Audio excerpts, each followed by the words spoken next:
फिर निवेदन करूंगा, दुनिया में ऐसा कोई समस्या नहीं जिस समस्या का कोई निदान नहीं।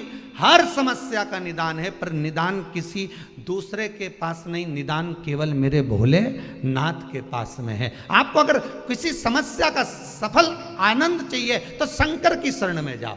आपको सीहोर आने की भी जरूरत नहीं है, आपको हमसे मिलने की जरूरत नहीं है, आपको पंडित प्रदीप मिश्रा के पास नहीं आना, आपको किसी बाबा जोगी के पास नहीं जाना, आपको किसी के बेल भभूति लेने नहीं जाना, आपको तो शिव के पास जाना। जो शंकर की वस्तु है उसको स्वीकार करो, बस शंकर की वस्तु को स्वीकारिए।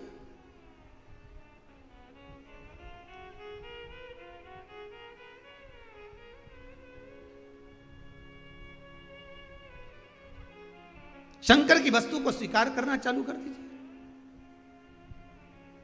अरे भाई, शिव महापुराण की कथा तो यहां तक कहती है, यहां तक वर्णन कर रही है, जिस व्यक्ति की नौकरी नहीं लगती, सर्विस नहीं लगती, हर जगह पर अप्लाई कर रहा है, बार बार इंटरव्यू देने जा रहा है, लगातार उसको अगर सफलता प्राप्ति नहीं हो रही है तो धतूरा ढूंढो। धतूरा कहीं बाजार में नहीं मिलेगा, किसी वृक्ष से धतूरा तोड़ लिया, कुछ मत चढ़ा, तू शंकर जी के मंदिर में जाकर तेरा नाम और गोत्र बोल और शिव जी को धतूरा चढ़ाना चालू कर दे और बाबा से विनती कर, धतूरा चढ़ाना चालू कर। अब धतूरा कोई बहुत कीमती होता है क्या? बहुत पैसे का मिलेगा क्या? कहीं पे भी मिल जाएगा। धतूरा तोड़ और चढ़ा शंकर जी को। रोज नियम बना ले कि एक धतूरा मैं शंकर जी को चढ़ाऊंगा, प्रतिदिन चढ़ाऊंगा, शिव जी से जाकर निवेदन करूंगा प्रतिदिन। शंकर जी की प्रिय वस्तु में धतूरा, बेलपत्र आदि आदि की तो है, क्या है? चढ़ा रोज एक धतूरा, फिर वही धतूरा जिसके यहां तू इंटरव्यू देने जा रहा है उसी के सिर पे चढ़ गया। जो तूने शिव जी के चढ़ाया वही धतूरा वहां चढ़ा है, तू क्यों चिंता करता है? महापुराण की कथा कहती है, शंकर जी के मंदिर में जब एक लोटा जल लेकर जाओ ना अपने घर से, भगवान शंकर का जब एक लोटा जल तांबे के लोटे में जब पानी भरकर आप अपने घर से जब चले तो बाबा से घर से निकलते समय मंदिर की सीढ़ी पर चढ़ते समय दो बातों का स्मरण रखें। जितने लोग आस्था चैनल पर सुन रहे हैं, जितने फेसबुक यूट्यूब पर सुन रहे हैं, जितने मोबाइल पर सुन रहे हैं, जितने रेवाड़ी हरियाणा की पवित्र भूमि पर सुन रहे हैं, बड़े सावधानी से सुनिएगा। ये बात हमने किसी कथा में आज तक नहीं कही, आज रेवाड़ी की इस पवित्र भूमि पर यह बात कहना चाहते। दो बातें हैं, एक मंदिर से चलो, घर से चलो तब एक बात कहना है, और मंदिर में, मंदिर की दहली पर, मंदिर की सीढ़ी पर, मंदिर की चौखट पर, मंदिर के अंदर प्रवेश करो तब एक बात कहना। दो बातें।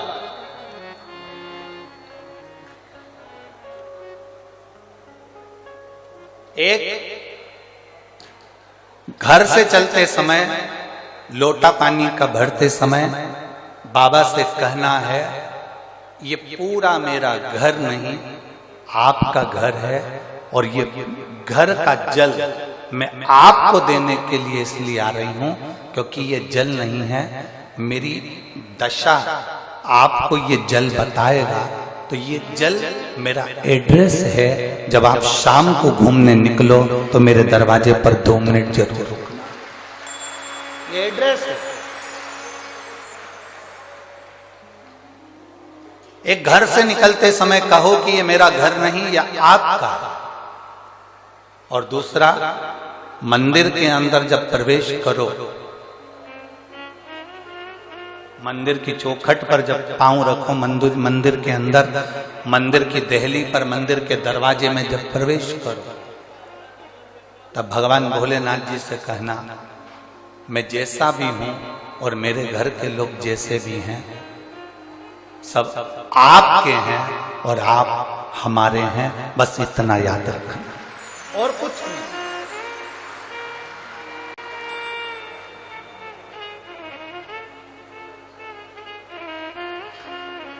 और मैंने तेरे ही भरोसे बाबा, तेरे ही भरोसे हवा बिच उड़ती जावांगी, बाबा डोर हर तो छटीला में कटी जावांगी, भोले मैं तेरी पतन, शंभो मैं तेरी पतन, हवा बिच उड़ती जावांगी, बाबा डोर हटो छड़ीला में कटी जावांगी, भोले।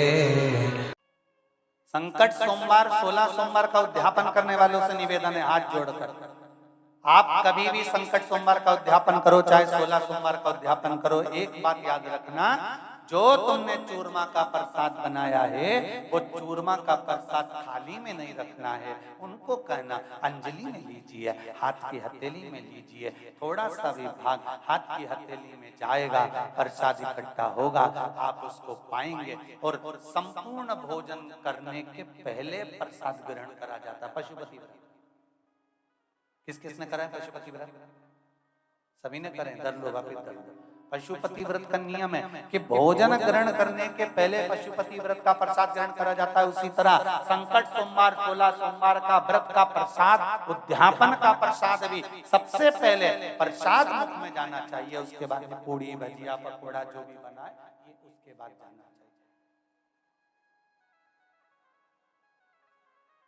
पर अपन तो कह देते हैं तुम चालू तो करो, मैं प्रसाद लेके आई, तुम चालू करो, और फिर प्रसाद आता है, फिर उसको दिया जाता है, ये श्रेष्ठ है।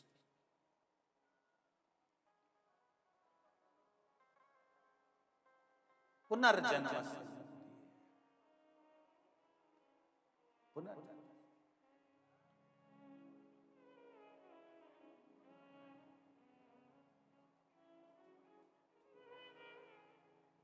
बड़ी दूर से आई हूँ भोले, यह दासी पड़ी चरण तेरे, बड़ी। दो चीजें हैं, जरा विचार करिएगा। भगवान के मंदिर, शंकर भगवान के मंदिर में लोग जल चढ़ाने के लिए जाते हैं। शिव जी के मंदिर में लोग जल चढ़ाने जाते हैं। आप लोग जाते हैं कि नहीं जाते? जम के तो बोलो, जाते हैं, ठीक है। शिव जी के मंदिर में यदि आप जल चढ़ाने के लिए जाते हो और आपने अगर शिव महापुराण की कथा को सुन रखा है तो कथा में बारंबार आपको सुनने को मिलता है कि ये शिवलिंग शिव है, ये जलाधारी माँ पार्वती जी का हस्त कमल है, ये सामने से जो जल बहता है, राइट में गणेश है, लेफ्ट में कार्तिकेय हैं, बीच में अशोक सुंदरी है। शिव जी के ऊपर जो बूंद बूंद पानी टपक रहा है वो शिव जी की 5 लड़कियां जया, विषहरा, शामली बारी, दौतली देव है। ये सारा पूरा की पूरा स्थान शिव जी के सामने से जहाँ से जल बहकर जमीन पर आकर नीचे जाता है वहाँ पर 33 कोटि देवता विराजमान हैं। शिव जी की पिंडी पे से जल गिरकर जब नीचे की ओर आता है और जो मोटे भाग से जल नीचे आता है वहाँ पर सारी 64 योगिनियाँ हैं, सारी देवियाँ विराजमान हैं। अब जो समझ गया वो शिव मंदिर में जाकर ना गणेश जी को ढूंढता है, ना कार्तिकेय को ढूंढता है, ना पार्वती को ढूंढता है। ढूंढेगा क्या? जम के बोलो जरा। नहीं, ना वो कार्तिकेय को ढूंढ रहा है, ना वो श्री गणेश जी को ढूंढ रहा है, ना वो पार्वती को ढूंढ रहा है। अब जिसके दिल में ही शिव नहीं बसा है, जो भगवान शंकर को जान ही नहीं पाया, वो मंदिर में जाकर क्या करता है? 1 लोटा पानी लेगा, शंकर जी पे भी चढ़ा देगा, उसी पानी में से गणेश जी को भी चढ़ा देगा, उसी पानी में से पार्वती जी को भी चढ़ा देगा, उसी पानी में से कार्तिकेय जी को भी चढ़ा देगा। अरे भैया, अगर शिव महापुराण की कथा सुनी है तो शंकर की कथा में आता है जहां शिवलिंग है, जहां शंकर विराजमान है, वहां जल पूर्ण समर्पित कर दो, सारे देवताओं में अपने आप पहुंच जाता है, उसको देना नहीं पड़ता, उसको पहुंचाना नहीं पड़ता। और ये गलती बहुत सारे लोग करते हैं। आप लोगों से निवेदन है, शिव जी के मंदिर में अगर जल चढ़ाने जाना है आपको, तो पार्वती मैया को अलग से जल नहीं चढ़ाना, कार्तिकेय जी को अलग से जल नहीं चढ़ाना, गणेश जी को अलग से जल नहीं चढ़ाना। किसी भी मूर्ति पर शिव को जल चढ़ाने जाओ तो अलग से किसी मूर्ति पर जल मत चढ़ाओ, ना पार्वती जी को, ना गणेश जी को, ना कार्तिकेय जी को। अगर जल चढ़ाना है तो केवल देव अधिदेव महादेव पर चढ़ाओ, वो जल सारे देवताओं तक अपने आप पहुंच जाएगा, उसको पहुंचाने की जरूरत नहीं है। चलो और सरल भाषा में समझ लो, तुम्हारे घर में तुलसी का पौधा है? हाथ उठाओ जरा, किस किस के यहाँ? सब लोग रख लो, अब ठीक है रखो। तुलसी के पौधे में पानी कौन कौन देता है? सब देते हो, ठीक है। पत्ते पे देते हो क्या? नहीं। डाली पर देते हो क्या? नहीं। मंजरी पर देते हो क्या? तुलसी में पानी कहाँ दिया जाता है? तुलसी की जड़ में। जड़ में पानी दे दिया तो वो तुलसी के पत्ते पत्ते में पानी पहुंच जाता है, मंजरी में पानी पहुंच जाता है। वृक्ष की जड़ में पानी दे दिया तो वो पानी सब दूर फल में, फूल में, डाली में, पत्ती में, सब जगह पर वो पानी पहुंच जाता है। उसी तरह जैसे जल जड़ में दिया जाता है, पानी जड़ में दिया जाता है, तो वो सब जगह पहुंच जाता है। उसी तरह शिव मंदिर में केवल शंकर भगवान पर जल चढ़ाया जाता है तो वो सब देवताओं तक पहुंच जाता है, सब देवताओं तक।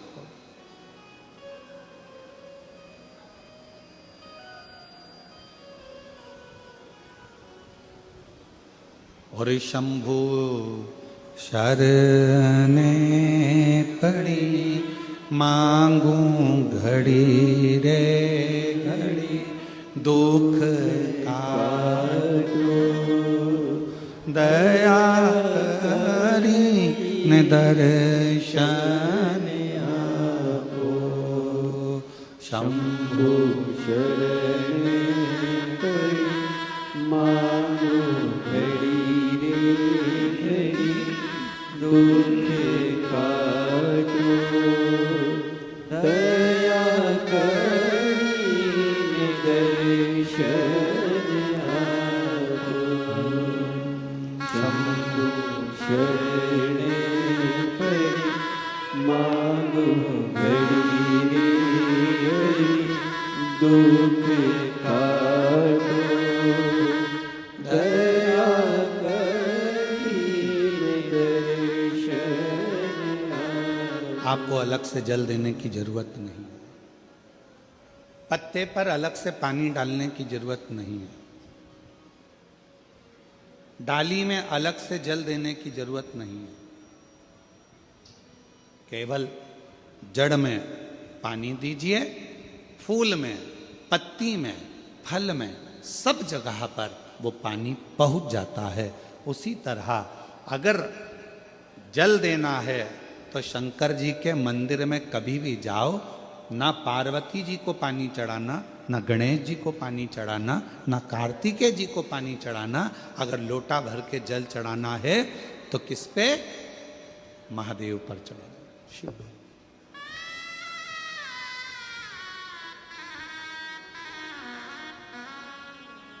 गलती तो नहीं करोगे? बोलो तो जम के। कहाँ जल चढ़ाओगे? शिव जी पर। अब कई लोग पार्वती जी कपड़े पहनी है, वस्त्र पहनी है, तो भी पानी चढ़ा के चले जाते हैं। गणेश जी वस्त्र पहने हैं तो भी लोग पानी चढ़ा के चले जाते हैं। कार्तिकेय जी वस्त्र पहने हैं तो भी लोग पानी चढ़ा देते हैं। ये ठीक नहीं। शिव महापुराण में सीधी सीधी बात करी है, सारी समस्या का हल एक लोटा जल। अब जल कितना लेकर गई हो मंदिर के लिए? जम के बोलो, एक लोटा। अब सियोर वाला महाराज कह रहा है कि एक लोटा जल सारी समस्या का हल। तुम जल चढ़ाते चढ़ाते इतने दिन हो गए, तुम्हारी समस्या का हल क्यों नहीं हुआ? क्यों? क्योंकि तुम पूरा एक लोटा जल शिव जी को दे ही नहीं पा रही हो। आधा जल इधर चढ़ा दूं, आधा उधर चढ़ा दूं, आधा उधर चढ़ा दूं, आधा इधर चढ़ा दूं, तो तुम्हारा तो कहावत ही आदि हो गई कि आधा लोटा जल, वो तुम्हारी तो कहावत ही आदि हो गई।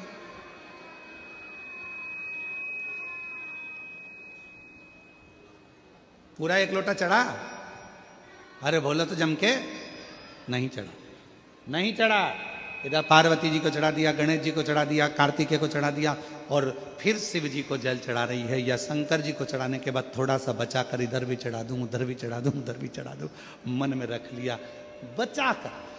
पशुपति व्रत की महत्वता में स्वयं शिव महापुराण में पाशुपत्य अस्त्र, पाशुपत व्रत और पाशुपत योग, 3 चीजों में पशुपति व्रत की महत्वता में यहां तक कहा है कि तुम पशुपति व्रत के लिए अगर कोई मीठा बना रही हो, प्रसाद बना रही हो, तो वो प्रसाद जितना बनाया है वो पूरा की पूरा लेकर मंदिर जाना पड़ता है।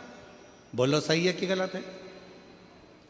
कढ़ैया में, भगोनी में जितना प्रसाद, हलवा बनाया, खीर बनाई, जितनी बनाई है सब लेकर जाओ, छोड़कर नहीं जा सकते। अगर आधा प्रसाद कढ़ैया में छोड़ दिया और आधा लेकर गए हो तो प्रसाद के 2 हिस्से हो गए। भगवान पशुपति व्रत को स्वीकार नहीं करेगा, वो स्वीकार नहीं। बनाओ उतना जितना मंदिर में लेकर जाना है, बनाओ उतना जितना परमात्मा के दरवाजे पर लेकर जाना है। अब हमने क्या करा, बना थोड़ा ज्यादा लिया, आधा रख दिया घर वालों के लिए, बच्चे खा लेंगे इसमें से, पति को दे दूंगी इसमें से, और आधा प्रसाद ले गई मंदिर, मंदिर में ले जाके 3 हिस्से कर दिए। अब विचार करना, मंदिर में ले जाने से पहले प्रसाद के 2 हिस्से हो गए, आधा तो तूने घर में छोड़ दिया, आधा मंदिर में लेकर चली गई, फिर वहां पर जाकर 3 हिस्से हो गए, तो कुल मिला के हो गए 5 हिस्से। तो मतलब ही क्या हुआ फिर उस प्रसाद का? और फिर क्या कर रही है, मैंने 4 बार पशुपति व्रत करा गुरुजी, पर ना जाने क्या ऐसा योग बना कि भगवान मेरी सुनता ही नहीं है, भगवान मेरी सुनता ही नहीं है। कैसे नहीं सुने?